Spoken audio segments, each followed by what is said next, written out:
Teman-teman, sebelum nonton jangan lupa ya, klik like, subscribe, and share. Hello viewers, welcome back to Daily Lifestyle bersama aku Sebastian Teti. Dan bersama aku Alia. Dan viewers, seperti biasa kami berdua akan menyampaikan berbagai informasi terbaru, terhangat dan juga paling inspiring yang siapa tahu viewers juga bisa terapkan di rumah masing-masing. Anyway ya, kita masih dalam masa pandemik nih ya, karena virusnya masih terus bermutasi. Aku ngerasa nih ya belakangan ini mungkin orang jadi punya waktu lebih banyak untuk dirinya sendiri. Karena kan kita sekarang kerja banyak yang dari rumah, kecuali kita ya. Syuting tetap di studio ya. Anyway, banyak gak sih yang menemukan hobi-hobi baru kamu selama pandemik, Alia? Kalau aku pribadi, aku seperti dipertemukan kembali ke hobi lama aku, yaitu menari. Jadi aku lagi sering daripada olahraga dan aku bosen.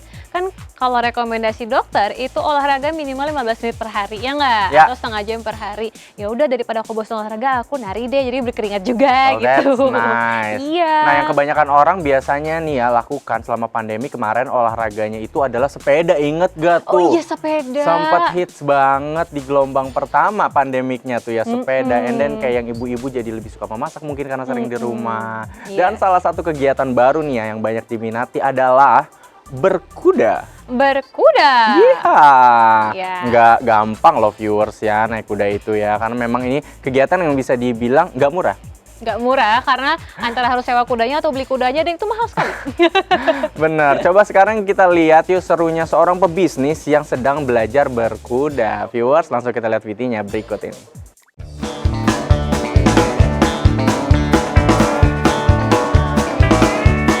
Viewers, di masa pandemik ini banyak hobi baru yang dijalani oleh banyak orang. Begitu juga dengan sosok businesswoman yang satu ini, Mai Farida.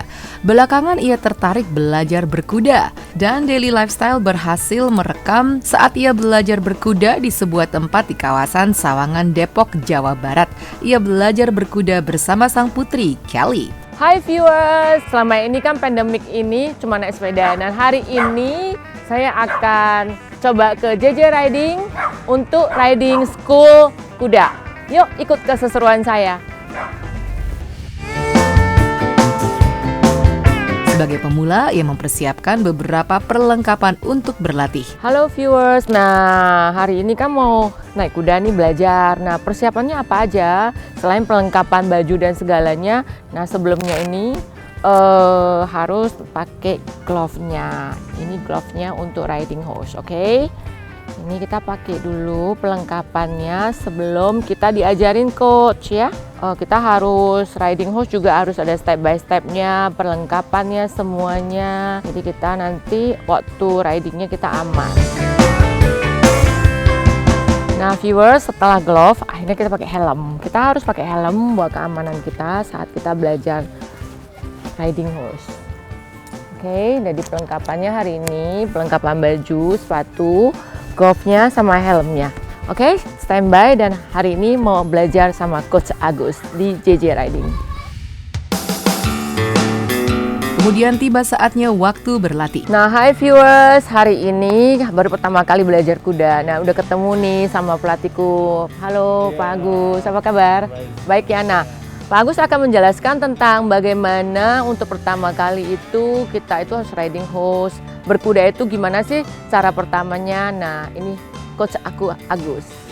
Ya untuk pertama kita harus ngasih tahu cara basic yang benar ya kalau di berkuda. Jadi kita lebih pentingin dari kaki dulu, ya kan? Karena kalau di kuda itu paling utama itu di kaki.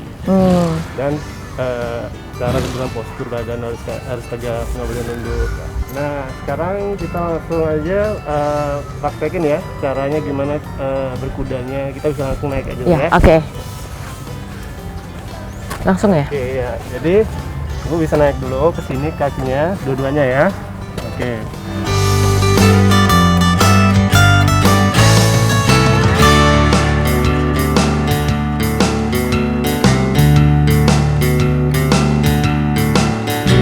Persiapannya sih paling baju aja sih, baju, helm, glove, itu aja sih yang standar-standar ya, karena kita baru main kan pemula, jadi nggak terlalu yang harus persiapannya terlalu lama. Yang penting bajunya proper aja. Kalau saya sih proses naiknya, karena kuda cukup tinggi ya, jadi benar-benar kita itu harus badannya luas. Jadi cara naiknya, cara turunnya, cara pegangnya, nah itu tuh benar-benar itu harus belajar sehingga kudanya itu bisa kita jinain sih sebenarnya. Cuma karena kita pemula masih takut, jadi ya rasanya masih kayak kaku gitu loh. Tapi ya saya rasa lama-lama ya jadi terbiasa, jadi kayak ya enak aja gitu, dan buat postur tubuh kita saya rasa buat berkuda ini bagus sekali.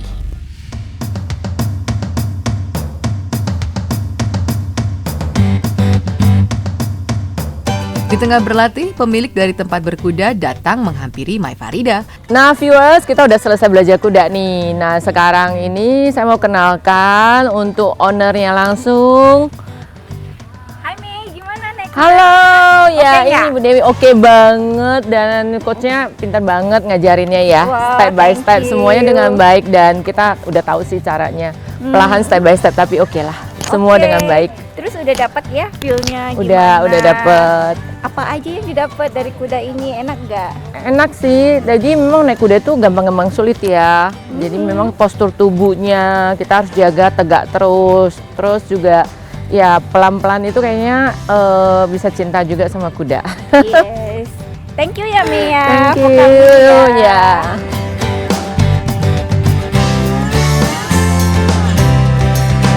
Ya, berkuda itu di masa pandemi sangat bagus karena ini aktivitas yang tidak membuat anak-anak juga menjadi jenuh dan mereka bisa berolahraga, tidak hanya main di rumah, jadi mereka juga bermain di outdoor, boleh beraktivitas. Jadi berkuda itu sangat bagus buat masa-masa pandemi ini. Ya, tantangannya ini cuman harus lebih ekstra hati-hati dengan kuda, harus lebih menjaga mereka karena mereka binatang hidup yang perlu harus disayangin juga.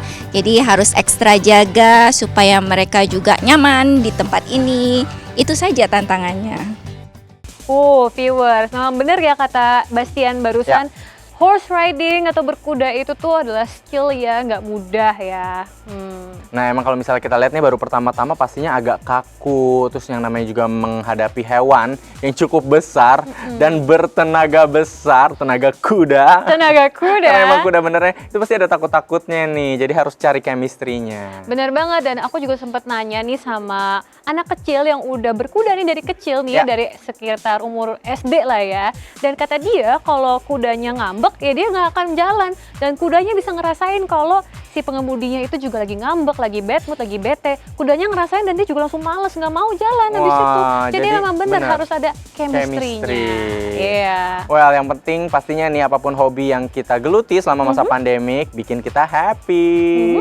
Harus imunnya tetap naik dan agar mengurangi resiko terjangkit penyakit-penyakit lain yang nggak cuma COVID ya. Alright, berikutnya ada liputan menarik dari dunia fashion, di mana brand batik chic baru-baru ini merayakan anniversary-nya yang ke-12 tahun. Yap, di hari yang spesial ini brand tersebut mengeluarkan koleksi-koleksi yang beragam nih, mengangkat tema wastra Indonesia. Wih, keren banget ya. Nah, yang lebih menariknya lagi nih, fashion show-nya tuh nggak biasa loh viewers, karena presentasi fashion show-nya disajikan dengan format pertunjukan musik atau musical performance. That's nice. It reminds me with Victoria's Secret show ya. Iya. Dimana ketika model memperagakan busana, musiknya dan juga musisinya itu ikut tampil gitu. Jadi vibes-nya lebih alive. Nah, penasaran kan seperti apa? Let's check it out.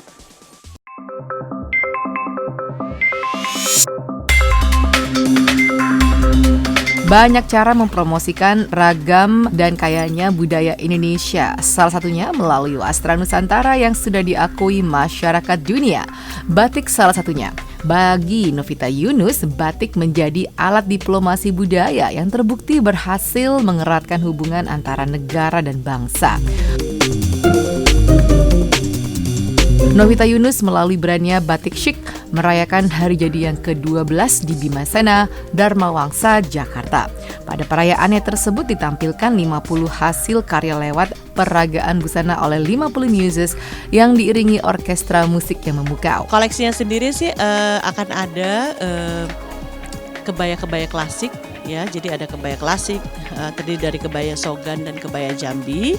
Kemudian ada juga kebaya modern. Kemudian ada juga yang seri sustainable fashion yang terbaru dari Batik Chic. Itu ada modest wear-nya, kemudian ada casual-nya dan juga ada kebaya-kebayanya. Dalam presentasi tersebut, Batik Chic memperlihatkan koleksi dengan menonjolkan wastra Indonesia, mulai dari kebaya hingga casual wear. Uniknya, presentasi koleksi tersebut diiringi oleh para penyanyi dan musisi secara langsung.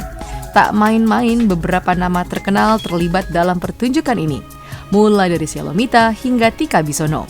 Model yang terlibat pun berbagai kalangan, mulai dari pebisnis, sosialita hingga model senior. Berikut cuplikan show Batik Chic 12th Anniversary.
Pada garis besarnya pasti mereka semua menggunakan wastra Nusantara, tapi yang terbaru yang kita angkat adalah kita menggunakan batik yang ramah lingkungan, yaitu pewarna alam, di mana capnya sendiri tidak menggunakan cap yang seperti biasa, tapi menggunakan tambang, menggunakan triplek dan lain-lain sebagainya. Menghadapi tren tahun 2022, Novita ingin membangun sustainable fashion yang berfokus pada modest fashion. Dan busana modest wear terlihat dalam koleksi yang ditampilkan.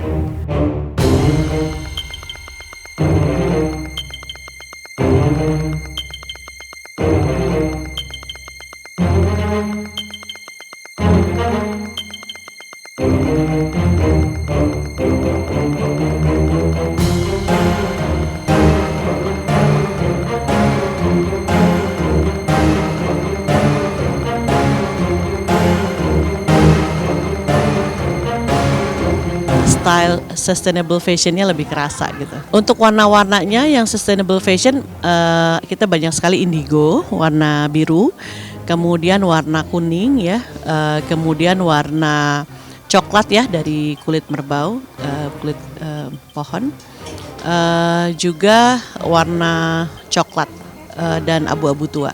Kedepannya kita pengen masyarakat Indonesia ya khususnya lebih cinta lagi dan lebih senang lagi menggunakan wastra Nusantara.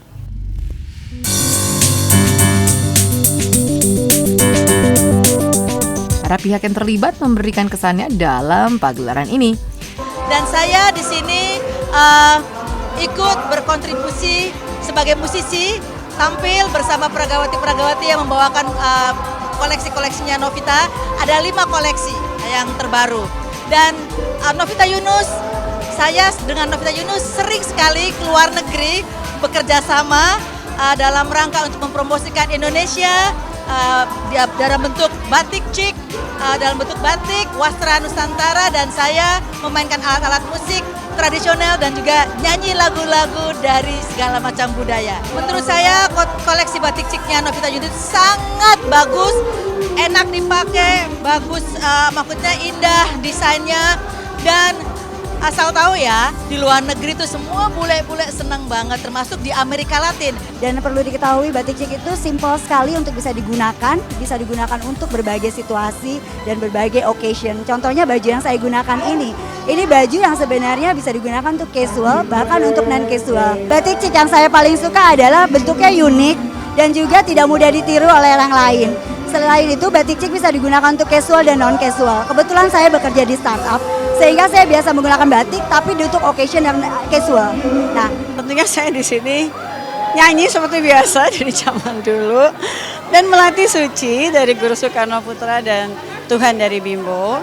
Dan tentunya yang saya pakai juga karya dari Novita Yunus, dan I always love our garments, ya, batik, songket, tenun. Saya selalu mencintai produk-produk kita yang menurut saya harus dilestarikan dan kalau perlu dipakai tiap hari. Karena desainnya itu unik, nggak ada di mana-mana, dan kalau udah pertama pakai batik cik sekali pasti udah pengen pakai terus, percaya deh. Batik cik itu koleksinya sangat menarik karena mengangkat wastra dari Indonesia, kemudian juga mengangkat bordir-bordir dan banyak sekali tidak hanya batik tapi juga tenun-tenun. Jadi menurut saya ini adalah langkah yang bagus sekali untuk memperkenalkan wastra kepada seluruh golongan. Tidak hanya untuk perempuan matang tapi juga untuk perempuan-perempuan yang masih muda, masih teenager. Saya suka kain-kainnya karena banyak beraneka ragam wastra Nusantara dari segala pulau, banyak lengkap juga dengan koleksi-koleksi yang kayaknya etniknya tuh pada tumpang tindih, warnanya berani-berani gitu loh, pada batik peranakan ya kurang lebih ya, kayak gitu sih saya suka. That is so cool. Viewers, emang ya kalau misalnya kain Indonesia itu dibikin something kayaknya nggak pernah gagal. Iya benar, dan wah pertunjukannya keren banget sih viewers. Aku akuin it's very spectacular. Bisa dilihat ada berbagai selebriti, public figure dan juga dari kalangan pengusaha, ada musisi juga, bahkan ada supermodel senior Indonesia juga ikut ya. Oh my god, keren banget. Bener, it's very nice. Oke viewers, abis commercial break kita bakal kasih kalian informasi yang jauh lebih menarik nih. So stay tune on Daily Lifestyle. Teman-teman, sebelum nonton jangan lupa ya klik like, subscribe, and share.